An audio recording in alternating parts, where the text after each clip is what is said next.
ሰላም ሓደ ግዜ ሰባት ክንጠልፍ ኢልና ብንገብሮ ስሕተት ንባዕልትና ክንጠለፍ ንኽእል ኢና።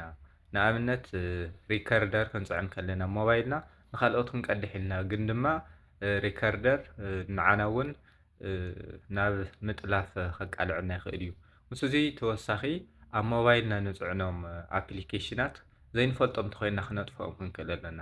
ከም በዓል ሪከርደር ከም በዓል ስክሪን ሪከርደር ዝበሃሉ ኣለዉ።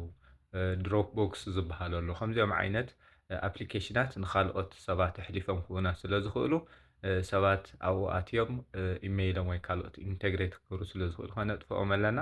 ከምኡ እውን ብማሕበራዊ ሚድያ ብፍላይ ድማ ብቴሌግራም ብዋትስኣፕ ዝመፁና ካብ ዘይፍለጡ ሰብ ወይ ከዓ ካብ ንፈልጦም ኮይኑ ኣድለይቲ ዘይኮኑ ፊሽንግ ዓይነት ወይ ድማ ፌክ እናበልና ንፅውዖም ስኬም ዝበሃሉ ሊንክታት ዘይምኽፋት ካብ ምጥላፍ የድሕነና እዩ። ፈለው በሉና።